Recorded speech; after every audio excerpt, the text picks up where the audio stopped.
नवाज शरीफ साहब की 17 फैक्ट्रियां हिंदुस्तान में मौजूद हैं।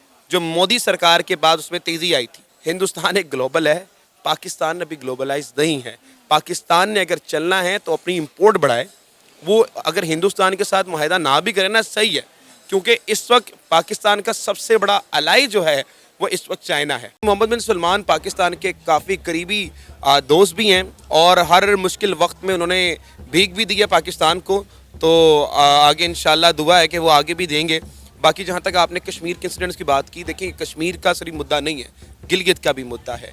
हर पाकिस्तान में हर जगह पे प्रोटेस्ट हो रहे हैं। संडे टू संडे यहाँ पर लोग निकल जाते हैं, एहतजाज करते हैं। किसी का 30 लाख का बिल आ रहा है, 2 लाख का बिल आ रहा है। तो ये जो तमाम चीज़ें हो रही हैं ये नाकाबिले बर्दाश्त। 1971 में हम देख रहे हैं कि बांग्लादेश गद्दार करार पाया। 1974 में हम देख रहे हैं बलोची गद्दार पाए। 2010 में हम देख रहे हैं कि जी खैबर पख्तूनख्वा वाले गद्दार पा गए हैं। फिर हम 2024 में आफ्टर 9 मई हम देख रहे हैं कि जी पंजाबी भी गद्दार पा गए हैं। अब अगर चारों सूबों के बंदे गद्दार हैं, या तो हम उनको मान लें, इस मुल्क के 4 सूबे हैं, 5 सूबे हैं, 5 को गद्दार मान लें, या तो हम मान लें कि जो हमारे ऊपर हुक्मरान जमाते हैं वो गद्दार हैं। अगर अभी भी ये तोशे दीवार नहीं पड़ेंगे तो मुल्क हमारा एक बहुत ही गैर यकीनी सूरत हाल की तरफ चला जाएगा, जिसको संभालने के लिए बहुत ही हालात नागुफ्ता से नागुफ्ता बे होते जाएंगे। नमस्कार दोस्तों, मेरा नाम अनुज धीमान और आप देख रहे हैं नेशन ब्लू। आपने देखा होगा खबर के अंदर कि पीओके के अंदर लोग लगातार प्रदर्शन कर रहे हैं। इसके साथ ही पाकिस्तान के अलग अलग इलाके के अंदर भी प्रदर्शन हो रहे हैं। महंगाई इतनी बढ़ चुकी है, आटा जो है लोगों को मिल नहीं पा रहा है, इस वजह से लोग पुलिस वाले के ऊपर हमला कर रहे हैं। पाकिस्तान के लोगों का क्या मानना है इस वीडियो के अंदर हम देखेंगे, फिर हम बात करेंगे इस वीडियो के अंदर जो बातें की गई हैं उसके बारे में। वीडियो है सना अमजद का। पाकिस्तान में हर जगह पे प्रोटेस्ट हो रहे हैं।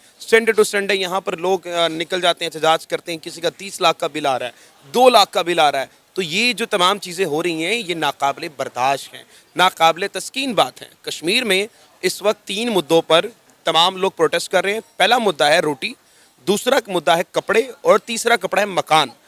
अब ये 3 मुद्दे लेकर अगर कोई नॉर्मल इंसान निकलता है तो वो कोई एंटी स्टेट नहीं है, वो एक आम बेसिक अपनी चीज़ें मांग रहा है रियासत से, जिसका वादा कायदे आज़म मोहम्मद अली जिन्ना ने हमसे किया था।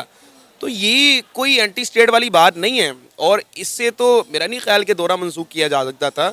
इसकी कोई और वजह होगी। अभी हुकूमती इदारों ने तो यही बताया कि जी हमारा वो उनसे मुतालबा हुआ ही नहीं था, तो वो आने की तो जवाज़ नहीं उठता। लेकिन हम पहले भी देख चुके हैं कि जब लोमड़ी को अंगूर नहीं मिलते तो वो कहती है अंगूर खट्टे हैं। एक बात आपको वाज़े तौर पर मालूम हो जानी चाहिए कि हिंदुस्तान, चाइना, अमेरिका एक बड़ी इंडस्ट्री हैं जिनका असल रसूख कई दुनिया पे आता है और वो ग्लोबल इंडस्ट्रीज़ हैं। उनके पास जाने का मकसद ये नहीं होता कि उनकी कोई सियासी चीज़ अच्छी है। सियासत में तो ज़ीरो हैं वो।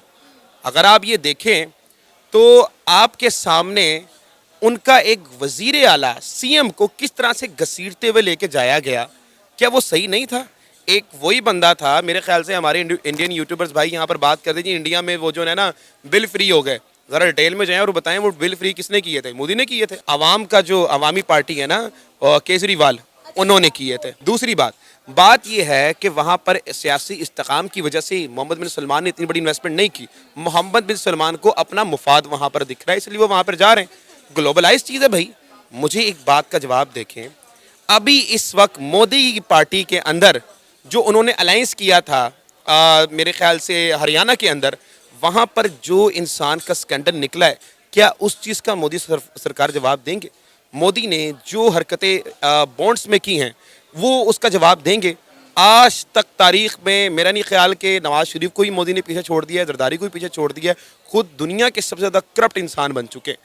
हिंदुस्तान में इन्वेस्टमेंट करने का कतई ये मकसद नहीं है कि वहाँ की सियासी इस्तेकाम है। हमेशा याद रखिएगा वहाँ पर एक ग्लोबल चीज़ है जिसकी वजह से वहाँ पर इन्वेस्टमेंट होगी, चलती आ रही है और चलती रहेगी। उनके आने के बाद तो हिंदुस्तान का बेड़ा गर्क हुआ है। लेकिन आगा पाकिस्तान में जो नई सरकार आई है, जो नई जुमात आई है मुस्लिम लीग नून की, जो नए प्राइम मिनिस्टर बने हैं शहबाज शरीफ साहब, वो बड़े ज़ोरों शोर के साथ चाह रहे हैं कि इंडिया के साथ ताल्लुकात बेहतर हो जाएं, इंडिया के साथ एक बार फिर से ट्रेड बहाल हो जाए। उन्होंने कई बयानात इस तरह के दिए भी हैं, लेकिन इंडिया की जानिब से कोई पॉजिटिव बयान जो है, पॉजिटिव जवाब जो है वो सामने नहीं आ रहा। देखें, मियाँ मोहम्मद शहबाज शरीफ, मियाँ मोहम्मद नवाज शरीफ, ये दोनों जो लोग हैं, उनकी पार्टी है, ये कभी ये ऐसा मत सोचिएगा आप कि हिंदुस्तान से ताल्लुक़ इसलिए बहाल करना चाहते हैं कि पाकिस्तान में कोई सरमायाकारी आएगी। बिल्कुल भी नहीं, कतई नहीं। नवाज शरीफ साहब की 17 फैक्ट्रियां हिंदुस्तान में मौजूद हैं जो मोदी सरकार के बाद उसमें तेज़ी आई थी। अभी भी आप वहां पर जाके देख लें, वहां पर चाइनीज़ और कोरियन काम कर रहे हैं। ये नवाज शरीफ साहब की फैक्ट्रीज हैं हिंदुस्तान के अंदर। और भाई वो इसलिए नहीं चाहते हिंदुस्तान से मुआहदा करना कि वहाँ पर सरमायाकारी आए, क्योंकि पाकिस्तान में वो अपने मुफादात हैं। और दूसरा आपने यहाँ पर एक पॉइंट रखा कि सरकार और हुकूमत जो आई है, बहन यहाँ पर हुकूमत नहीं आई, यहाँ पर सिर्फ जो ड्राइवर है ना वो बिठा दिया गया है। ये सही बात ही है कि अगर पाकिस्तान के जो मौजूदा हालात हैं उनके ऊपर बात अगर देखी जाए तो हर एक नॉट ओनली कि मोहम्मद बिन सलमान इस चीज़ को करेगा, हर मुल्क में या हर मुल्क का प्रेसिडेंट मुस्लिम हो या किसी और मुल्क का हो, वो यही सोचेगा कि पाकिस्तान में नहीं आना, क्योंकि यहाँ के पब्लिक सर्वेंट्स जो भी हैं वो सारे के सारे अपनी आवाम को नीचे दबाने में लगे हुए हैं। और रही बात सरमाए की, अगर सरमाया पाकिस्तान में आता है तो पाकिस्तान के अवाम या पाकिस्तान के होड़ नहीं, वो बल्कि कर्ज पाकिस्तान के ऊपर जो कर्जे हैं उनको देख के वो दुरम दूर हो जाता है। तो वो हमारे इसके पीछे बेसिकली हमारे बयानात हैं जो बेशक हुक्मरान जमात के अलावा दूसरी जमातों को देखा जाए, जिस तरह रिसेंटली शेर अफजल मरवत के बयानात हैं मोहम्मद बिन सलमान पे, उन चीज़ों को मद्देनज़र रखते हुए हम अपने आप को ज़ाहिर कर रहे हैं कि जिस तरह हम एक दहशतगर्द मुल्क हैं। ये चीज़ आप एक चीज़ नोटिस करेंगे, 1971 में हम देख रहे हैं कि बांग्लादेश गद्दार करार पाया, 1974 में हम देख रहे हैं बलोची गद्दार पाए, 2010 में हम देख रहे हैं कि जी खैबर पख्तूनख्वा वाले गद्दार पा गए हैं, फिर हम 2024 में आफ्टर 9 मई हम देख रहे हैं कि जी पंजाबी भी गद्दार पा गए हैं। अब अगर चारों सूबों के बंदे गद्दार हैं, या तो हम उनको मान लें, इस मुल्क के 4 सूबे हैं, 5 सूबे हैं, 5 को गद्दार मान लें, या तो हम मान लें कि जो हमारे ऊपर हुक्मरान जमाते हैं वो गद्दार हैं। एक चीज़ को आप खुद ही इस चीज़ का मुनाजरा कर सकते हैं कि हम बारी बारी दरों में, और ये बेसिक बात है कि हम अगर खैबर पख्तूनख्वा को देख रहे हैं, हम बलोचिस्तान को देख रहे हैं, हम वहाँ के लोगों को उस तरीके से हम जो हमें मिल रही हैं फैसिलिटीज़ वो नहीं दे रहे हैं। हम उधर से करप्शन ले रहे हैं, हम हर चीज़ उधर से कर रहे हैं, हम उधर स्मगलिंग कर रहे हैं, हर चीज़ कर रहे हैं। तो अभी ना सही लेकिन आगे जाके दड़ों में बट जाएगा, ये बात कन्फर्म है, क्योंकि जो हालात पाकिस्तान के पेश आ रहे हैं। अब हमारे पंजाब इसलिए बटेगा, पंजाब में आप देख रहे हैं अभी रिसेंटली गंदम उठाई गई किसानों को।